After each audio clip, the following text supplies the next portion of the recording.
Bonsoir, bienvenue à l'Atelier Librairie, le livre Voyageurs animé par Fabienne Roch et moi-même Bruno Lalonde. Nous sommes à Montréal le 1er mars 2021. Alors je m'approche du deuxième mois consécutif où j'étais avec vous. Je vous ai promis, promesse non tenue, d'être là jusqu'au 8 février. Nous sommes le 1er mars, j'y suis encore. J'ai promis que j'y serais jusqu'à l'extinction du couvre-feu. Couvre-feu dont, honnêtement, nous n'avons aucune idée de quand il cessera. Cependant, la lumière et le printemps, qui est une expérience extraordinaire au Québec, parce que, au terme d'un hiver interminable, nous sommes exténués, nous sommes blafards, nous sommes dépressifs. Et ça va être très difficile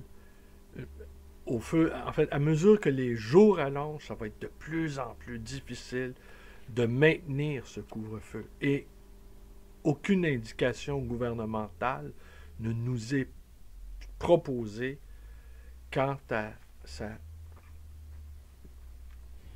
fin. Alors, nous demeurons dans l'expectative. Robert Marteau. Ça fait plusieurs jours que je vous promets Robert Marteau, parce que je pense que nous avons besoin également de Robert Marteau. Je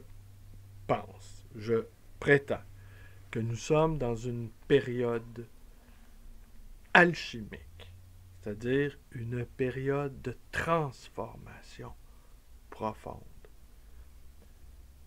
Le dernier sondage, un des derniers sondages, aujourd'hui ou hier, un sondage, l'ensemble des Canadiens est plutôt pessimiste quant à la suite des événements. Le nombre de pessimistes va en augmentant. De plus en plus de gens sont convaincus que les choses n'iront pas en s'améliorant. Eh bien, je considère que ceci est une excellente nouvelle, car en effet, les choses n'iront pas en s'améliorant. Et d'en prendre la mesure, le plus rapidement que nous allons prendre la mesure, que nous sommes entrés dans une transformation importante, presque inimaginable. La plupart d'entre nous n'en connaîtront pas le dénouement, soit parce que nous allons entrer dans la vieillesse, ou nous allons tout simplement mourir. Mais les jeunes qui ont 20 ans, 30 ans, 40 ans, eux vont assister dans leur existence, dans leur chair, vont assister, vont prendre de plein fouet ces énormes transformations qui, soit nous conduisent à sauver l'espèce humaine, ou on va s'enfoncer dans des crises multiples, successives, aiguës. C'est plutôt mon ressenti. Et qu'au fur et à mesure que cette crise systémique va se déployer, crise environnementale, crise politique, crise sociale, crise économique, crise de sens, crise métaphysique, qui est la base de cette crise, davantage que crise sanitaire, et c'est possible qu'on continue d'avoir d'autres problèmes avec l'apparition de d'autres virus. Bon, là-dessus, je ne me prononce pas. Mais, assurément, au fur et à mesure qu'on va s'habituer à ces crises-là de grande envergure, les débats de société vont devenir de plus en plus insignifiants. J'avais été très, très frappé, dans ma lointaine jeunesse, d'avoir lu le journal d'un directeur de camp. Je me souviens absolument pas du titre, je me souviens pas. Me semble que c'était chez Maspero. Vague souvenir, Maspero, peut-être. Et, le directeur d'un camp de concentration, avec la diligence qu'on le reconnaissait, à ces nazis-là, l'efficacité, la méthode, l'innovation, les innovations technologiques. Alors, sans trop d'état d'âme, sans trop d'état d'âme, mais quand même avec un fond d'enthousiasme, il décrivait comment il réussissait à administrer la mort à un certain nombre de gens, à faire disparaître les corps, parce que, bon, tuer quelqu'un, c'est une chose, le faire disparaître, c'en est une autre. Et quand on, on, on est un fonctionnaire, on est un bureaucrate de la mort industrialisée, eh ben, faut être créatif. Alors, et là, dans son journal, on pouvait y lire qu'aujourd'hui, bon, ben, un nombre X de gens avaient été supprimés et volatilisés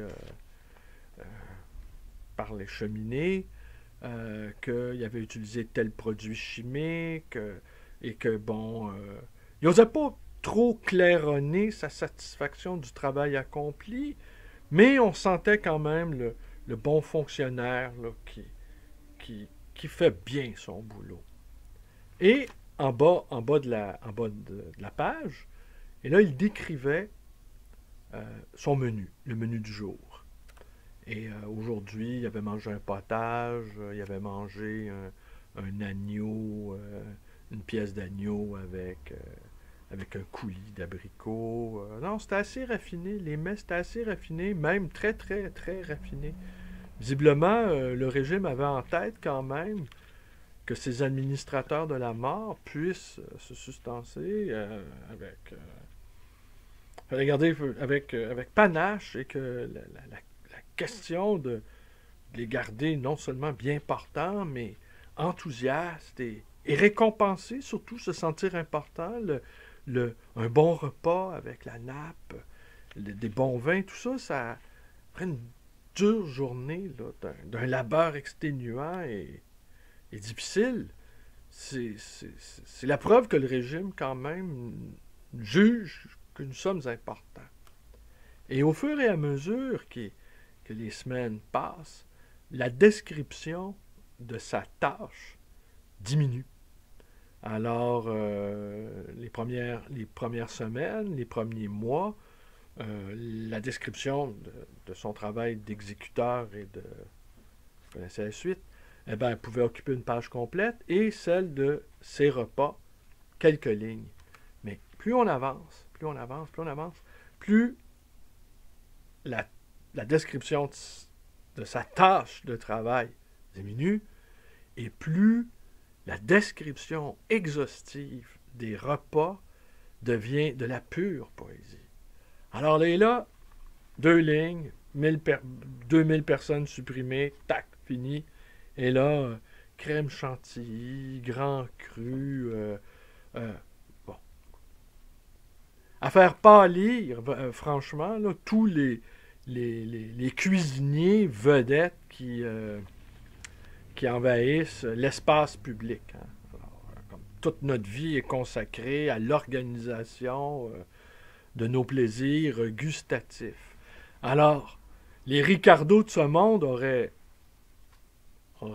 bronzé de jalousie devant un tel descriptif. Alors, c'est de la pure poésie.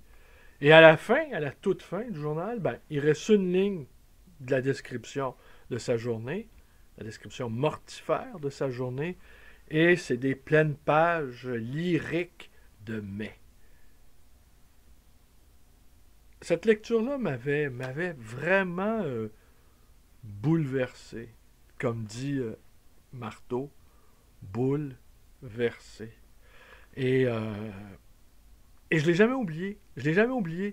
Et, et ça ne me quitte plus, cette impression-là, que plus on avance dans la tragédie de notre condition. Parce que ce sont des temps tragiques dans lesquels nous sommes entrés, mais nous sommes entrés là, malgré tout, un petit peu les pieds dans l'eau, là. Hein? Comme on s'avance dans une mer froide, c'est pas tout le corps qui y passe. Là. On s'acclimate un peu, puis on ne trouve pas ça très agréable, mais on n'en meurt pas. Mais on va être obligé de passer à travers le canal d'eau. Et l'eau, elle est glacée. on va être obligé. On va être obligé parce qu'il n'y aura pas de retour en arrière. Et ce qu'on avait prévu, ce qu'on avait anticipé, je ne dis pas on, moi, mais ce que tous les scientifiques, là, le consensus scientifique, de ce point de vue-là, Greta Thunberg avait parfaitement raison. Et sa colère était parfaitement justifiée. Le monde dans lequel elle va vivre, c'est son monde à elle. Nous, les plus vieux, que ça nous plaise ou non, nous devons peu à peu quitter la scène. Et quitter la scène avec comme des grands artistes, là, ou de grands athlètes qui savent qu'ils n'ont plus le quart de seconde nécessaire pour attraper le ballon, ou le bras n'est plus assez fort pour lancer la balle, qu'ils n'ont plus cette petite différence-là, et qui se retirent tout simplement en ayant parfaitement conscience d'avoir fait ce qu'ils devaient avoir fait dans leur vie. Alors donc, cette période-là, alchimique, pour moi, c'est une période alchimique. C'est une période de profonde transformation. Et à l'échelle collective, à l'échelle du globe, on ressent ça, mais c'est une transformation qu'aucun individu ne peut faire l'économie. Alors, chacun d'entre nous sommes touchés par cette transformation-là. Et là, toutes les réactions sont possibles. Certains veulent se mettre à l'abri, certains pensent profiter de la situation, d'autres se maintiennent dans un état léthargique, comme on dit, ils font du temps, hein, faire du temps comme un prisonnier encellulé qui attend qu'on lui ouvre les portes du pénitencier pour enfin s'épivarder, reprendre son souffle, revenir à la vie normale, enfin, ce qui était la vie normale. Mais chacun d'entre nous sommes obligés de revoir notre copie.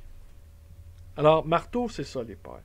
Marteau, un mot sur Marteau, ou plusieurs mots sur Robert Marteau. Il est né en 1925, dans le Poitou. Il est mort en 2011, si mes petites recherches sont justes. Il a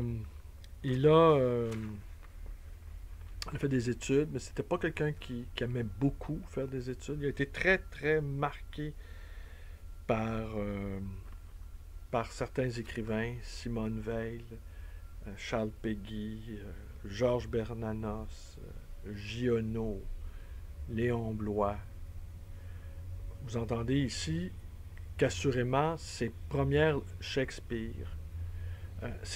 lectures ont été extrêmement influencées par le catholicisme. Alors, et ce que j'ai cru comprendre en faisant des recherches ici et là, on le considère comme un écrivain, catholique, décidément. J'ai de la visite, hein, vous voyez. La machinerie lourde. Bon, j'espère qu'ils ne resteront pas trop longtemps, parce qu'ils nous dérangent. On n'a pas que ça à faire, nous, observer. Bon, voilà. Ça a été de courte durée. Ah non. Les rues sont désertes, mais vous voyez. En tout cas, ça ajoute de la variété à mes vidéos. Alors donc, oui, il est né dans le Poitou.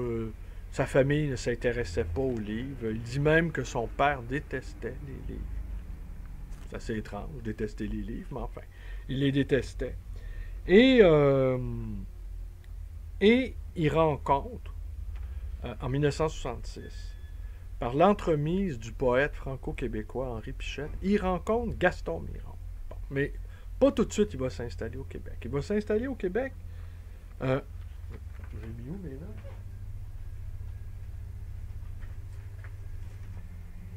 Ouais, ben voilà. Je prends des notes, mais j'oublie des... Bon, écoutez, on va y aller de mémoire.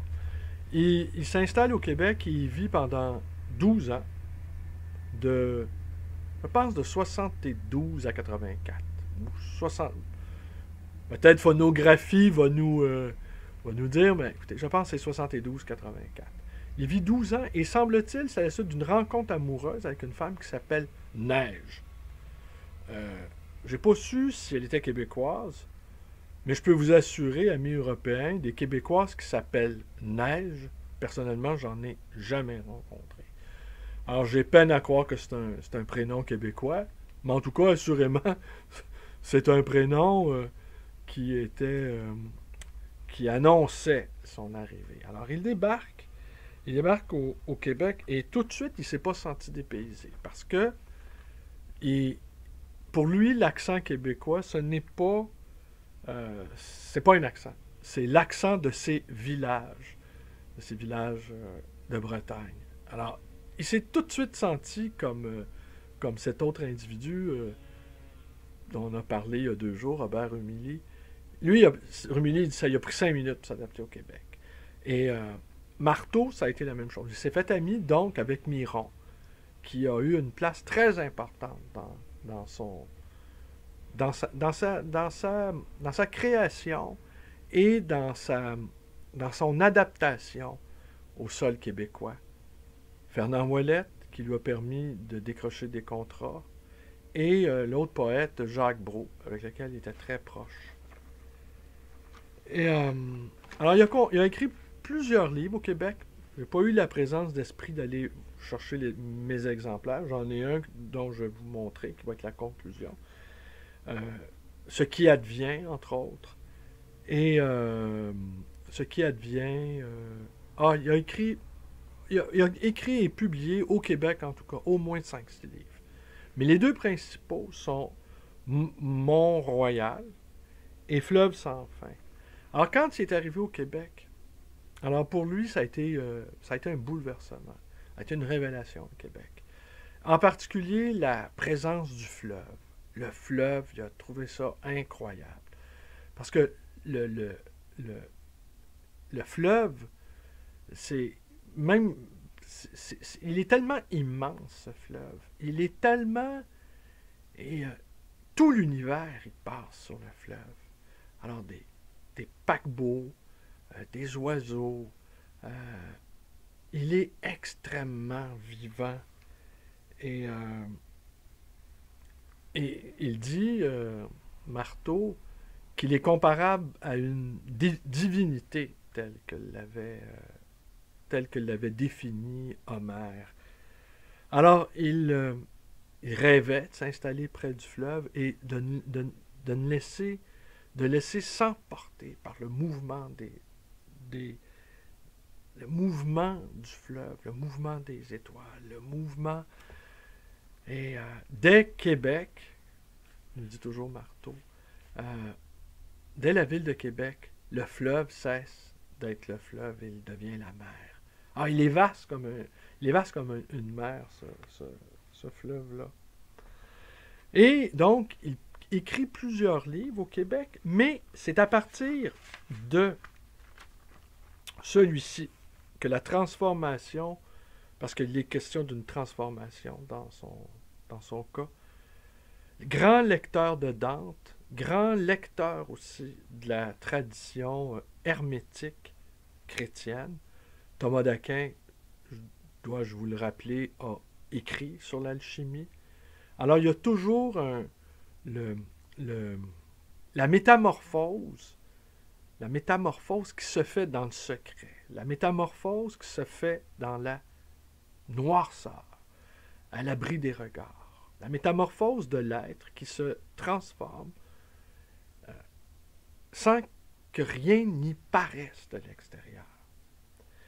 Et grand lecteur de Dante également, il nous dit, Robert Marteau, en s'appuyant sur une lecture fine, érudite de la Divine Comédie, que les trois phases alchimiques, si on veut, les 3 phases de transformation, eh bien, c'est la phase au noir, qui est la phase au noir de la couleur noire, qui est l'enfer, le blanc, qui est le purgatoire, et le rouge, qui symbolise la vie éternelle, le sang l'éternité, la fusion, le paradis, le sans fin, l'éperdu, la jouissance infinie, la béatitude. Alors, mais pour pouvoir arriver à cette béatitude, il faut quand même passer parfois un peu par l'enfer. Et bien souvent par le purgatoire. De ce purgatoire, il en a ramené ceci, que je vous montre. Ça va être difficile de vous le montrer, celui-là, parce que c'est toujours publié aux éditions Erta. C'est une des belles pièces de ma collection. Hein? Mon exhibitionnisme ne semble pas connaître de limite, de même que ma béatitude à lire de la poésie, ma béatitude à faire mon travail. Oui, le paradis peut être ici maintenant, sur Terre. Mais là, il faut avoir passé à travers beaucoup d'étapes, n'est-ce pas? Pour pouvoir se dire, bon, ben maintenant, j'ai atteint... non pas le contentement de soi, ça va au-delà de ça, mais une sorte de on savoure la vie, là, on savoure le moment présent. Je sais bien que c'est des lieux communs, savourer le moment présent, mais c'est tellement vrai. Hein? Une journée, une éternité. Alors, on peut faire de chaque journée une éternité, si on veut. Alors, je vous le montre, mais vous ne pourrez pas lire le titre, car c'est ce qu'on appelle une gaufrure. C'est-à-dire, bon, je vous le montre, mais il faudrait que voyez, je ne sais pas si vous voyez quelque chose. Ah, peut-être vous pouvez deviner avec le jeu d'ombre. Alors, vous voyez une gaufrure, c'est relevé ici. C'est marqué.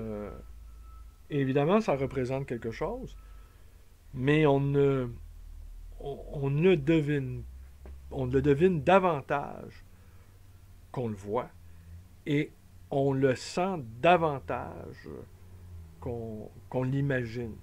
Alors, pour en saisir la subtilité de cette gaufrure, il faut y aller avec les doigts. Et avec les doigts, l'image se dégage, l'image apparaît soudainement. Alors, c'est plus une expérience tactile qu'une expérience visuelle. Mais néanmoins, la gaufrure est là. Néanmoins, l'image est là, rehaussée, insérée, encastrée, filigranée dans le papier. Alors, c'est une image invisible, en relief, enfoncée dans la feuille. Alors, mais par contre, ça, vous pouvez le lire. Robert Marteau. Traité du blanc et des teintures avec 7 gaufrures de Gérard Tremblay. Un petit mot sur Gérard Tremblay. Gérard Tremblay, Gérard Tremblay a publié quelques livres aux éditions Erta. Erta, on a vu la semaine dernière, qui était animé par Roland Giguère. Roland Giguère, à la fois dessinateur, poète, un artiste immense, Roland Giguère. On aime tous Roland Giguère. Et donc, Gérard Tremblay, né en 1928, il est mort en 1992. Il a fait l'École des Beaux-Arts, l'Institut des Arts graphiques. Et la première fois qu'il a exposé ses œuvres, c'était en 1947 à la librairie d'Henri Tranquille. Et donc, influencé par le surréalisme et Roland Giguère, etc., etc. On ne trouve pas beaucoup d'informations le concernant, même si c'est un artiste important. De la même manière aussi que Robert Marteau, malgré que son œuvre est abondante, soit abondante, 50 titres, il est peu connu. Il est même très, très peu connu.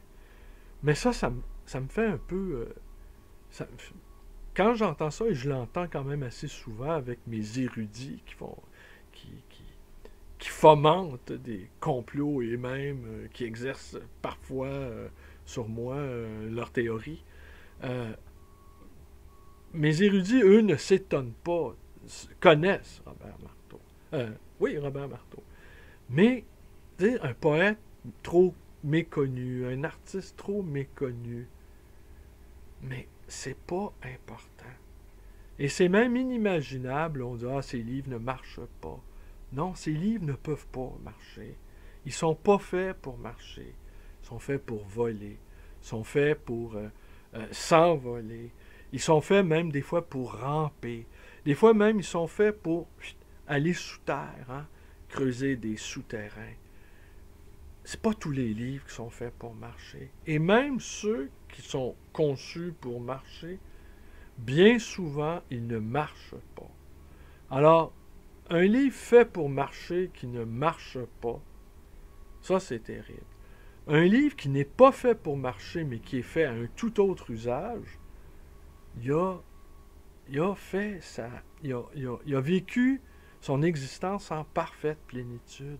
Ce livre-là n'était pas fait pour marcher, il n'a donc pas marché, il a volé, il a rampé, il a creusé des souterrains, il s'est glissé dans les interstices, on ne l'a pas vu, il s'est fondu dans le brouillard, il s'est dissimulé dans le décor, il s'est caché derrière une pierre, il s'est englouti dans le fleuve, il est allé rejoindre les fonds marins, il est allé rejoindre quelques esprits disséminés là, qui s'emparent dans le secret et qui ne souhaitent pas que le secret soit éventé, ébruité, qu'au fond ça reste entre nous, tout simplement. Ces livres-là qu'on a le sentiment d'être les seuls à les connaître. J'étais un des premiers lecteurs de Bobin, par exemple. Un des tout premiers lecteurs de Bobin. Je l'aimais quand personne ne le connaissait. Bon, peut-être que je suis un affreux snob. Je l'aimais quand j'avais l'impression qu'il n'écrivait que pour moi. Maintenant, depuis longtemps d'ailleurs, j'ai le sentiment qu'il s'adresse à la multitude. Il ne me parle plus. Sioran aussi, je l'ai lu à une époque où on le lisait peu. Bukowski aussi, j'ai été dans le monde francophone, probablement un des premiers lecteurs de Bukowski. J'étais adolescent. Pour moi, c'était comme un genre de Sex Pistols, Bukowski. Peut-être pas tard, quand on sait comment il détestait les hippies. Alors donc, on aime ça, hein? Ces zones d'ombre, ces secrets qu'on se confie les uns aux autres. Alors oui, donc, traiter du blanc et des teintures avec 7 gaufrures de Gérard Tremblay. Alors à partir de ce livre-là, qui est un livre de passage, Robert Marteau est rentré dans... Il allait rentrer, parce que ça c'est le passage du purgatoire. Il allait rentrer dans une sorte d'apothéose, j'aurais envie de dire christique, parce que il s'est mis à célébrer. Il s'est mis à célébrer, mais je voudrais dire 2-3 petits mots avant sur dans ceci, peut-être vous en lire un ou deux passages en espérant ne pas trop les massacrer. Alors, oui, la parole est une matière. C'est un peu aussi le sens de ces gaufrures-là. Hein? Ah, vous avez vu, il y a quelqu'un qui promène son chien. Les gens, oui, le couvre-feu, vous avez le droit non pas de contrevenir au couvre-feu, mais si vous avez un chien, vous avez le droit de vous promener. Alors, au début du couvre-feu, pour mes amis européens, mes amis français, sur des sites de vente comme Kijiji, vous avez sans doute en France, ou en tout cas d'autres sites, n'importe, beaucoup de gens avaient des chiens à vendre. Et beaucoup de gens se proposaient aussi de louer leurs chiens pour que les gens puissent aller se balader après 20 heures. Alors, nous, on s'est dit, on va déguiser Ginette en chien. Peut-être ça va marcher. Mais finalement, on a jugé que Ginette, elle est bien contente d'appartenir à la race féline et ne souhaite pas sans doute devenir un transgenre canin. Alors, on va respecter son choix quand même. Alors, dans cet ouvrage, donc, on reste avec le blanc. Oui, donc, la parole est matière. Et l'univers est une musique. Et on peut devenir soi-même un instrument qui capte la musique de l'univers. Hein? La musique des sphères, si vous préférez. Et on peut même, si on pousse la folie musicale. On peut même devenir son propre laboratoire intime. Alors, pour recevoir la musique de l'univers, il faut l'accueil. Il faut ouvrir toutes grandes ses oreilles. Et il faut que la petite machine résonante là, cesse. Il faut que l'esprit discursif soit tassé, là, soit mis aux oubliettes. Il faut se libérer, évidemment, de tous les affects négatifs, le ressentiment, la colère, l'amertume. Ah, l'amertume, ça c'est effrayant. La coupe de l'amertume, ça, il faut l'éloigner loin de soi. Et il faut accepter donc d'être purgé. Voilà. Il faut accepter d'être purgé. Et de la façon dont... Oh, vous avez vu, il y a une personne, elle n'avait pas de chien, elle. Ouais. Ben, probablement, elle avait un papier disant que c'est un travailleur essentiel. Ah, bon. Ben, moi, je peux discourir comme ça devant mon écran. C'est pas grave. Combien de temps? Ouais, 31 minutes. C'est bon. On ne dépassera pas 1 heure, soyez rassurés. Alors donc, cette poésie, il faut garder présent à l'esprit que le son et le sens sont indissociables. Qu'il faut l'aborder dans sa totalité physique.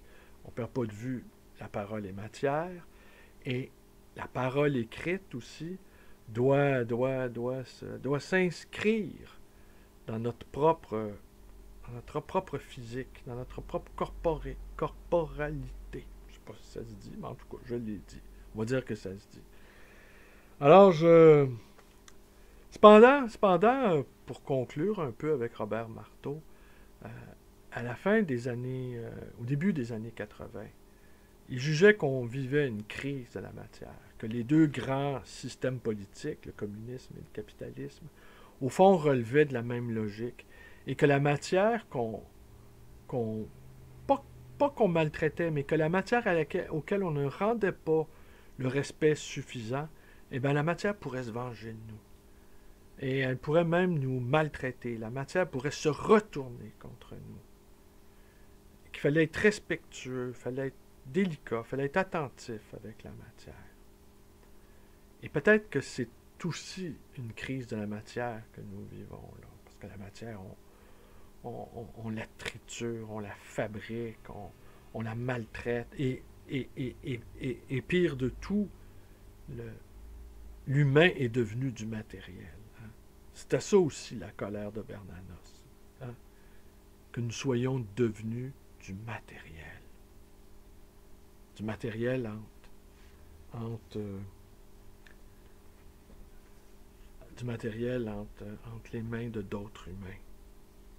Ce qu'il disait aussi, Robert Marteau, pour aborder cet ouvrage de poésie transformatrice du soi, c'est qu'il fallait laisser la langue se parler elle-même en moi. Alors on rejoint, là, écoutez, ça fait quand même un bon moment que je suis avec vous, là. On rejoint les trois auteurs là, de Tout est accompli qui disaient il faut être à l'écoute du langage. C'est pas on parle, on est à l'écoute du langage. Et là, quand on se met pas juste écouter les conversations comme le faisait Karl Kraus, ou comme moi je le fais presque tout le temps à ma librairie, parfois je note, et même certains qui savent que bon, j'écris pas mal de choses sur ma page Facebook, et on me met en garde même, n'écris surtout pas ça. Ben, je le fais pas. Mais je devrais le faire et garder ça en privé, que pour moi, quoi. Et d'autres fois, les gens disent des choses, ils n'ont pas idée que dès qu'ils vont avoir le dos tourné, ben je vais aller m'empresser d'aller déposer ça dans ce que j'appelle mes carnets numériques. Bon. Depuis 4-5 ans, je dois avoir ouf, 1200 pages de feuillets, de carnets numériques, d'écriture à la volée, parce que, bon, moi, je suis une sorte d'écrivain sauvageon, hein, un écrivaillon, hein, un écrivassier, un écran vain, hein, comme dit Gilles Bonnet. Alors oui, laissez la langue se parler elle-même en moi. Hein, une sorte de... Alors ça, il faut se mettre dans un état de grande réceptivité. Alors donc, il était en bon amateur de symboles, d'astrologie, de tarot, qui sont proprement parlés, peut-être pas vrais du point de vue scientifique, mais qui sont vrais du point de vue analogique, qui sont vrais au point de vue de la métaphore, qui sont vrais au point de vue d'outils pour accéder à l'intuition la plus haute. Tous les symboles, quels qu'ils soient, sont de la matière première à, à créer une sorte d'allégorie, à créer une sorte de poésie et qui permet d'accéder à une conscience supérieure. Alors, il ne faut pas rire de ça, il ne faut pas traiter ça de haut et surtout pas juger, par exemple, que l'astrologie, eh bien, c'est infondé scientifiquement. C'est pas la bonne façon d'aborder ça. L'astrologie, ça appartient au monde de l'imaginaire, du rêve. Et le rêve, l'imaginaire, ont un effet effectif dans nos existences. Ils ont un effet réel. Et ils sont des outils pour pouvoir créer quelque chose d'autre. Quelque chose d'autre qui va nous donner accès à un plus haut niveau de conscience. Alors, tous les moyens sont bons. Que ce soit... Tous les moyens sont bons. Et il ne faut pas hésiter, puis il faut s'en emparer. Ça fait partie du coffre à outils des poètes. Alors, je vais vous lire 3 ou 4 passages.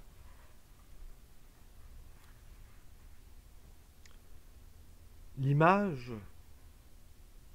en un même miroir, se dédouble et connaît de ses rives ce qui tremble. Le bruit labile des sources, que la spirale dédoublée pulse plus haut.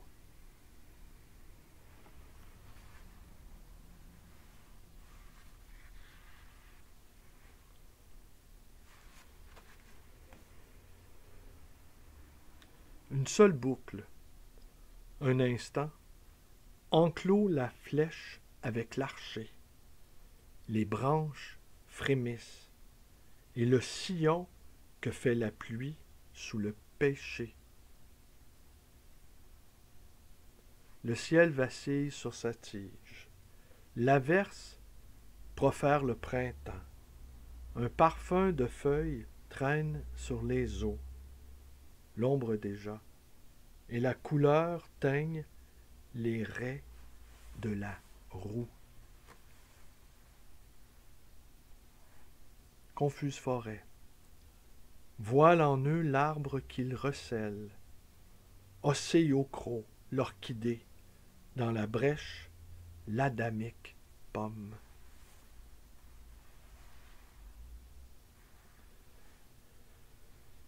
Les hordes, les cris, les idoles, assaillent le courbe horizon, aux confins faussent la courbure, bouchent les chemins qu'en eux les bêtes hantent.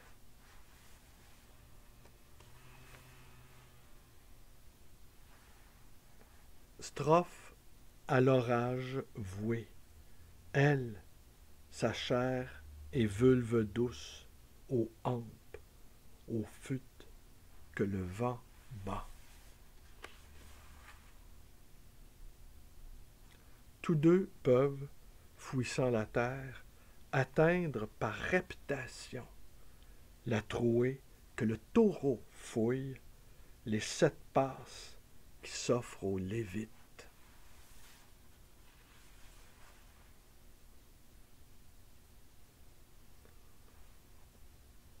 Aussi, bave-t-elle assez de fables la flexueuse écorce?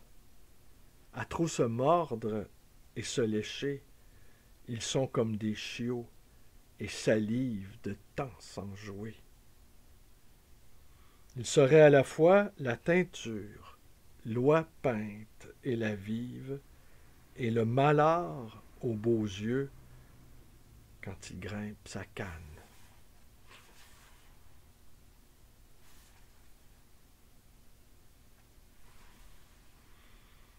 Dieu secrète l'onde lactée, lait d'abeille, chille ininterrompu à travers la paroi.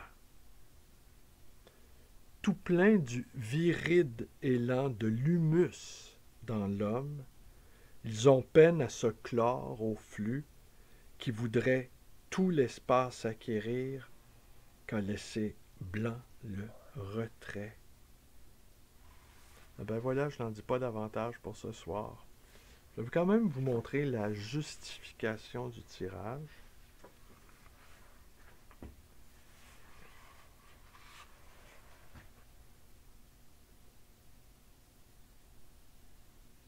Alors, je ne sais pas si on la voit bien. Alors, l'édition courante de ceci numéroté et signé, comme vous l'avez constaté, a été tirée à 54 exemplaires. Ici, notre exemplaire porte le numéro 41 et 3 exemplaires réservés aux auteurs et 4 exemplaires contenant les 7 gaufrures et un zinc marqués de D à G et les 47 exemplaires ici présents. Alors voilà, marteau, sans doute, je vais y revenir. Peut-être pas aujourd'hui. Ben, non, pas aujourd'hui, ça c'est sûr. Je pense qu'on a tous notre dose de moi-même, moi inclus. Et, mais je vais sans doute y revenir dans les prochains jours. C'est ça, ma bibliothèque est tellement dans un désordre. Bon, fort heureusement, il y a une section de livres plutôt rares qui sont regroupés dans un même espace. Mais j'ai d'autres livres aussi auxquels je tiens beaucoup et qui sont éparpillés dans les quelques bibliothèques que cet atelier librairie recèle. Alors, il y a des livres partout en fait. Elle est extrêmement sympathique, ma Fabienne, de tolérer cet envahissement. Je veux dire, c'est fou comment j'ai des livres. Et puis au fond, je n'aime pratiquement que cela. Est-ce que je pourrais dire comme le personnage dans le roman de Martin Gagnon, au fond, je n'aime que les livres. Pourtant, il a l'air, ce que j'ai pu voir, j'ai rencontré à quelques reprises Martin, de manière brève tout de même, il me semble un homme extrêmement humain. Mais on ne peut pas écrire comme ça sans avoir une bonne dose d'humanité. Bon, c'est assez pour aujourd'hui. C'est assez pour aujourd'hui. Je vous quitte. De quoi je vais vous parler demain? Je le sais pas. J'hésite entre quelques sujets. Mais il faut les préparer, ces vidéos. Hein? Il faut les préparer. Alors, c'est du temps que je prends sur toutes sortes d'affaires. Mais de toute façon, qu'est-ce que j'ai d'autre à faire de plus important que d'être avec vous? À part avec Fabienne, naturellement. Et d'aller visiter ma vieille mère en territoire cédé et sacré des Assidiques. Alors, mes frères d'études, on ne quitte pas nos livres. Eux, c'est un seul livre, mais un seul livre qui a engendré des bibliothèques entières. Moi, c'est une bibliothèque entière qui a engendré un seul individu. Moi. Bonne nuit.